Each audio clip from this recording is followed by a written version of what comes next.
Good afternoon, everyone. Thank you for joining me today. My name is Sarah Black, and I am your Alberta Territorial Chief Minister. Today is a critical day in our territorial legislature. Later this afternoon, our government will vote against the motion of no confidence introduced by the Alberta Old Contemporary Party, AOCP, official opposition. I stand here today with absolute confidence in the direction we are taking this territory. Albertans have given me and this government a mandate to build a stronger, more resilient future, and we are delivering on that promise. The motion of no confidence, championed by the AOCP leader Alison Parker and her party, is not a serious attempt to improve governance. It is political theater. It is a cynical distraction designed to satisfy the cravings of an opposition party that refuses to accept the progress we are making. They are playing politics when Albertans want us to be building policy. Albertans are not ready for an election. What they are ready for is stability, vision, and a government focused entirely on their economic well-being. The fundamental divide between our government and the opposition is clear. The AOCP still believes the 20th century economic model of relying solely on oil will secure our future. They are profoundly wrong. Oil itself, while important today, will not solely create the jobs or sustain the growth required for the next generation. That is looking backward. Our government is looking forward. The only way we can grow our economy, create high-paying jobs, and secure our prosperity is by embracing the energy future of this world. That is why we are aggressively building investment in renewable energy and solar power. That is why our comprehensive plan includes strategic development of LNG, the cautious and responsible expansion of nuclear power plants, and a commitment to ensuring Alberta is ready for the electric vehicle revolution.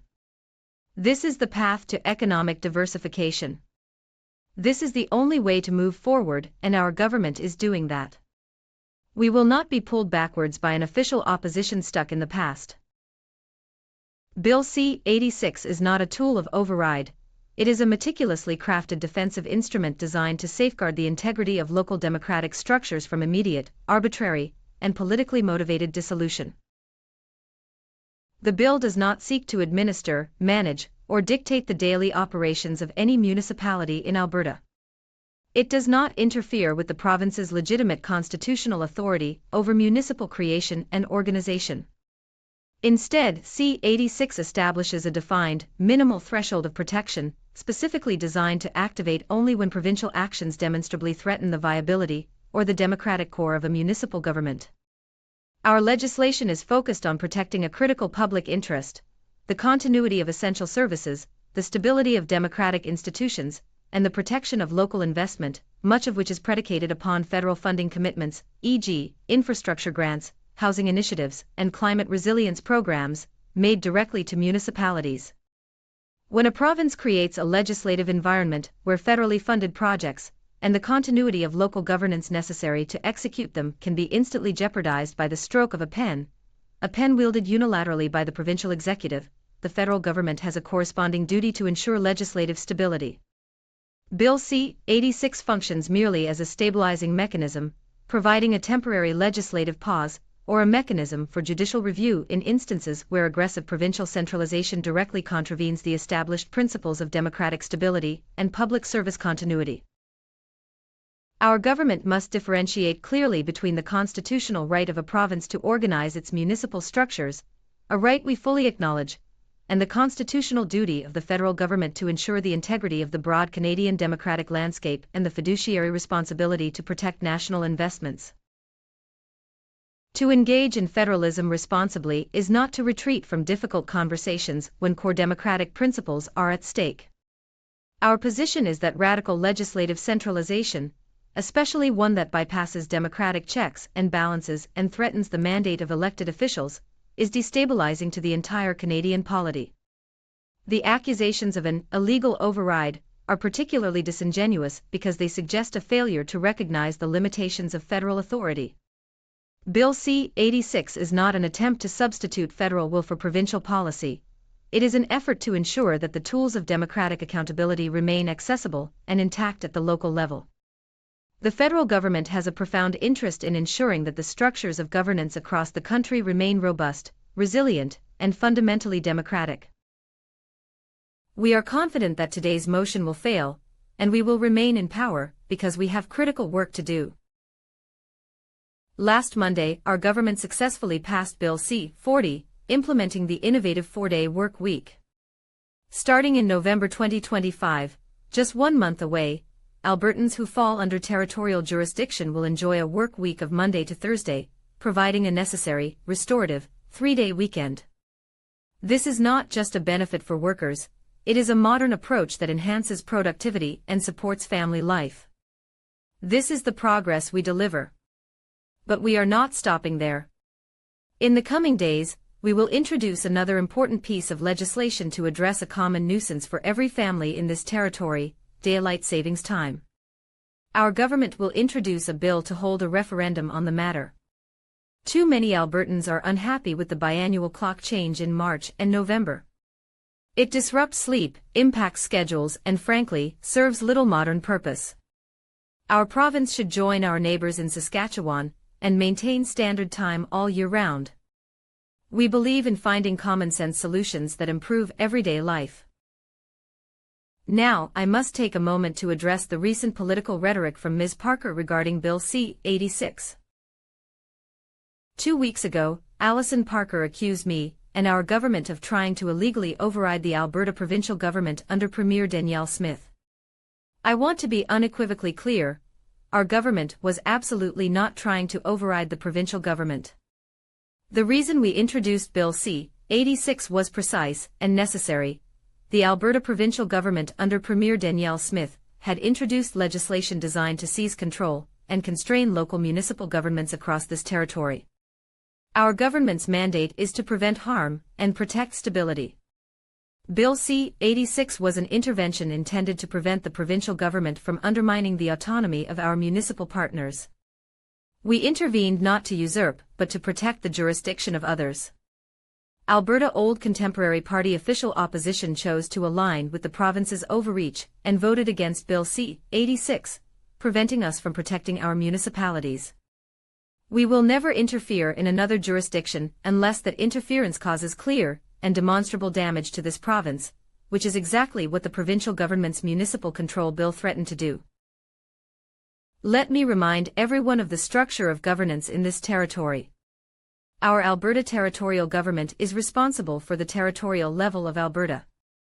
The municipal government is responsible for its municipalities. The provincial government is responsible for the province. And the federal government is responsible for Canada. Each level of government knows its jurisdiction. No government has the right to overstep and undermine another.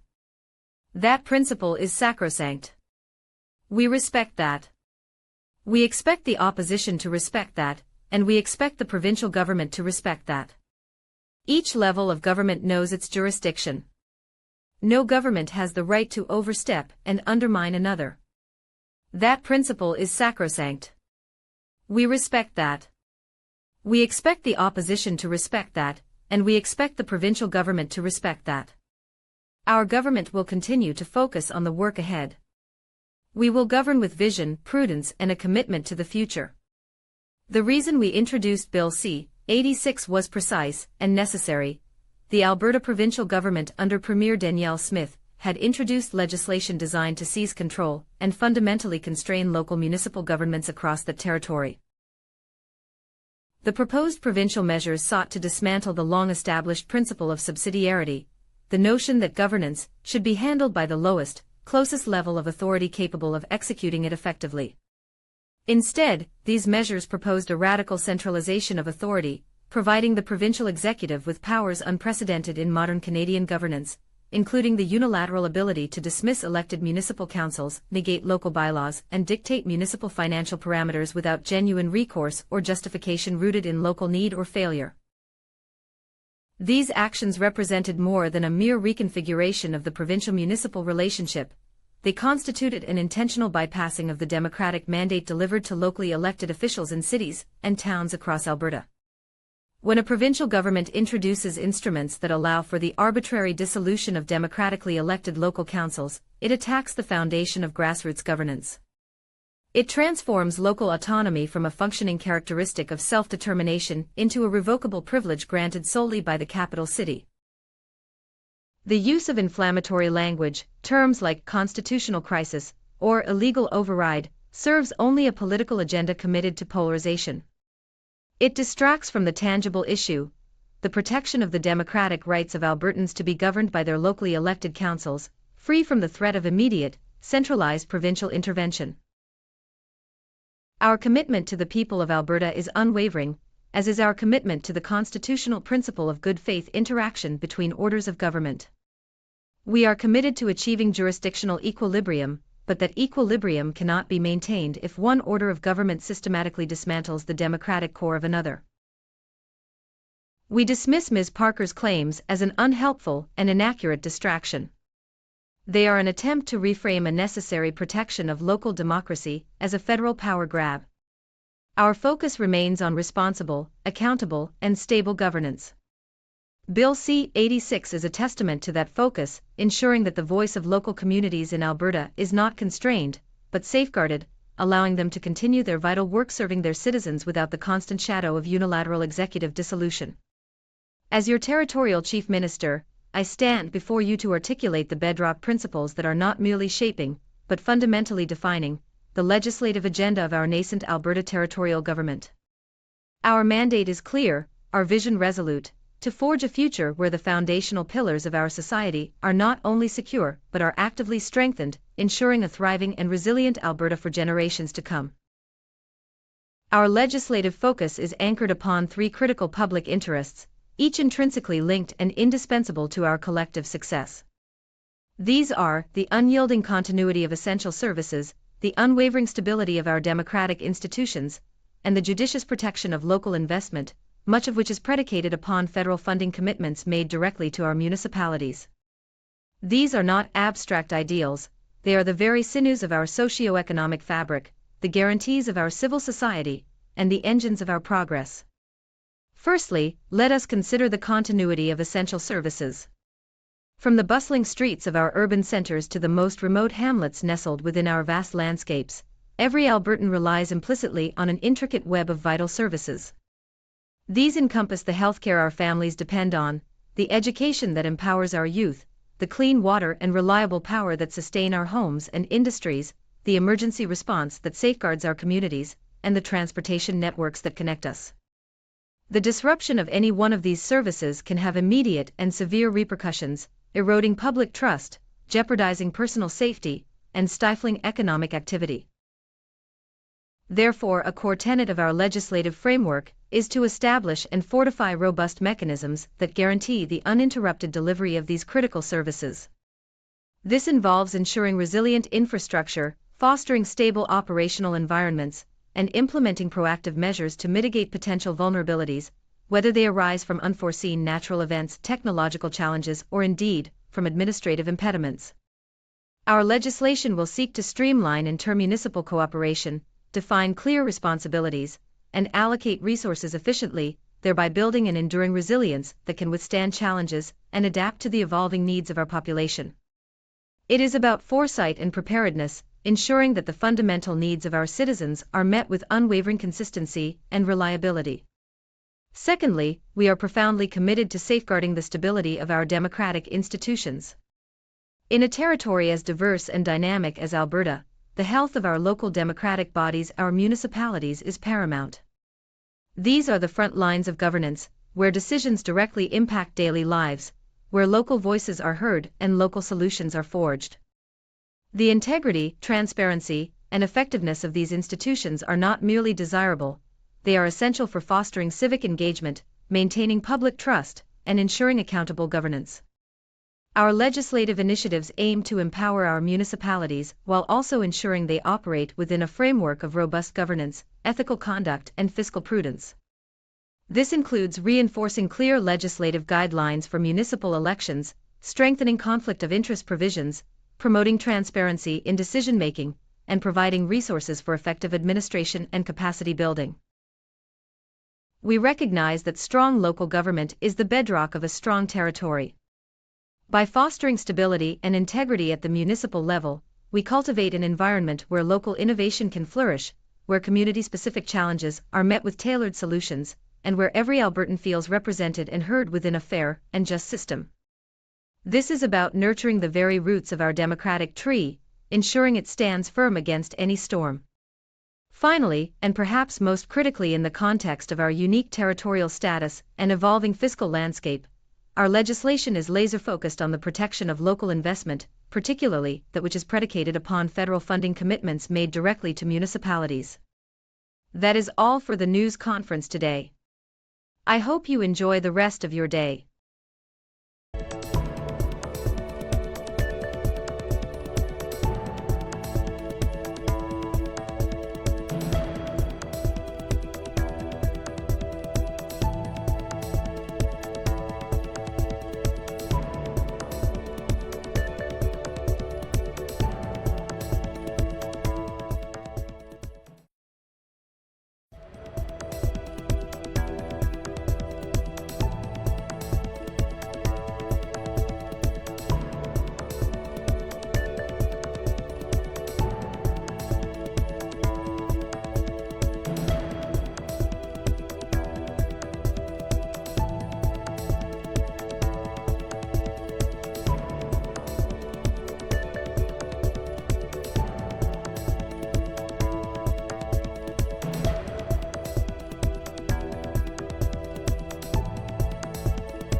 Njora tous.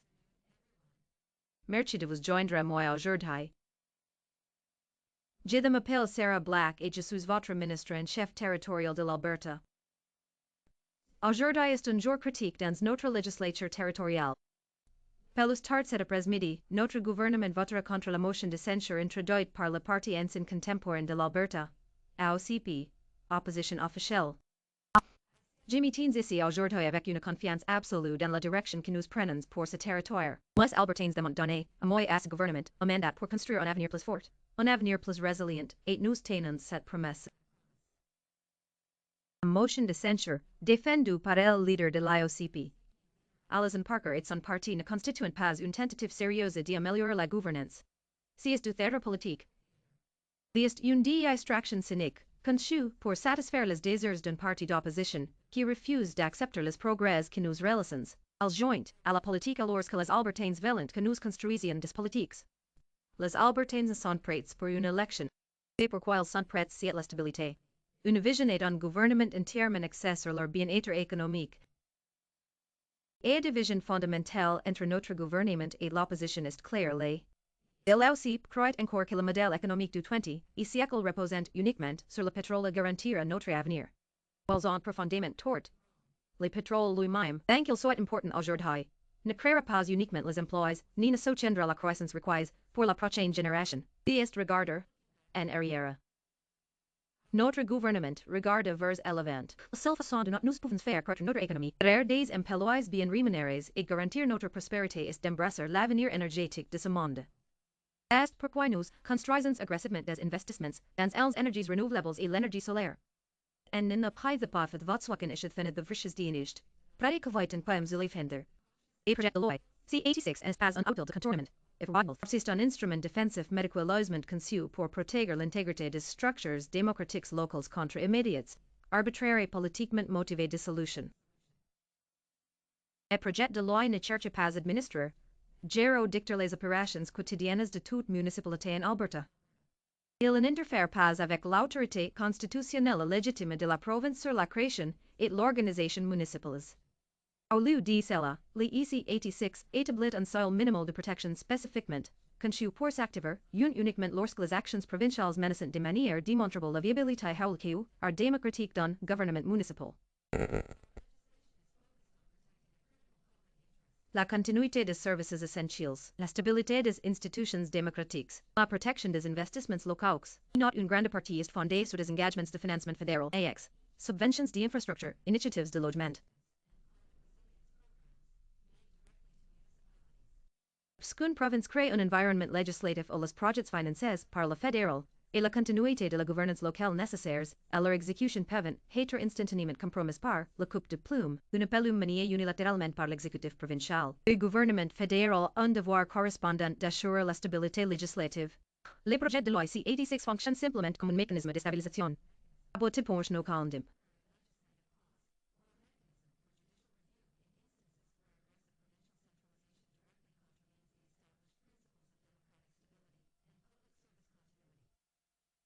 Notre gouvernement doit clairement différencier entre le droit constitutionnel d'une province d'organiser ses structures municipales.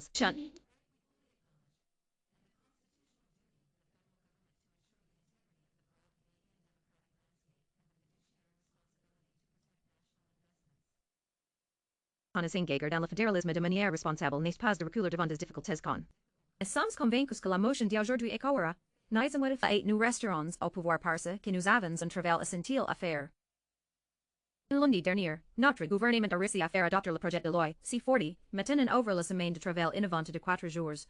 À partir de novembre 2025, dans un mois seulement, les Albertains qui relèvent de la juridiction territoriale bénéficieront d'une semaine de travail du lundi au jeudi, offrant un week-end de 3 jours nécessaires pour se ressourcer. Et n'est pas seulement un avantage pour les travailleurs. C'est une approche moderne qui améliore la productivité et soutient la vie de famille. Voici le progrès. Réalisons. As nous ne nous arrêtons pas là. Dans els jours à venir, nous allons introduire un autre projet de loi important pour traiter une naissance commune, pour chaque famille dans territoire, l'Alberta. Notre gouvernement présentera un projet de loi pour tenir un référendum sur la question. Les Albertains sont mécontents du changement biannuel en mars, Et en novembre, ella perturba la semaine, impacta les horaires, of bama flafahils in avion basé. Wil clevra en de bain pov, vormdo de fo farchnoid que vega vor thene chars spidum flushenburschen. Nous croyons en la recherche de solutions sensées qui améliorent la vie quotidienne. Maintenant, je dois prendre un moment pour aborder la rhétorique politique récente de M. concernant le projet de loi C-86. Il y a 2 semaines.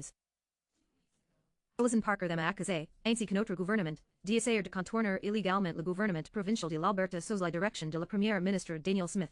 Peut-vous être absolument clair? Notre gouvernement n'a absolument pas essayé de contourner le gouvernement provincial. Des raisons pour laquelle nous avons introduit le projet de loi C-86 était précise et nécessaire. Le gouvernement provincial de l'Alberta sous la direction de la première ministre Danielle Smith avait introduit une législation conçue pour saisir le contrôle et contraindre les gouvernements municipaux locaux dans ces territoires. Le mandat de notre gouvernement est de prévenir les dommages et de protéger la stabilité. Projet de loi C. Mettez-moi de rappeler à tous la structure de gouvernance dans ce territoire. Notre gouvernement territorial de l'Alberta est responsable du niveau territorial de l'Alberta. Le gouvernement municipal est responsable de ses municipalités. Le gouvernement provincial est responsable de la province. Et le gouvernement fédéral est responsable du Canada. Il mente pas fats. Aucun gouvernement n'a le droit de dépasser et de saper un autre. We respect cet sacro-saint. Nous le respectons, as nous attendons à ce que l'opposition respecte cela. Nous attendons à ce que le gouvernement provincial respecte cela. Chaque niveau de gouvernement connaît sa juridiction. Aucun gouvernement n'a le droit de dépasser et de saper un autre. Principe est sacro-saint, nous le respectons. Nous attendons à ce que l'opposition respecte cela. Nous attendons à ce que le gouvernement provincial respecte cela. Notre gouvernement continuera à se concentrer sur le travail à venir. Nous gouvernons avec vision, prudence et un engagement envers l'avenir. La raison pour laquelle nous avons introduit le projet de loi C-86 est précise et nécessaire. Le gouvernement provincial de l'Alberta sous la première ministre Danielle Smith avait introduit une législation conçue pour saisir le contrôle et contraindre fondamentalement les gouvernements municipaux locaux à travers les territoires. Les mesures provinciales proposées visaient à démanteler le principe de subsidiarité bien établi. La notion que la gouvernance devrait être gérée par le niveau le plus bas, el niveau d'autorité le plus proche capable de l'exécuter efficacement.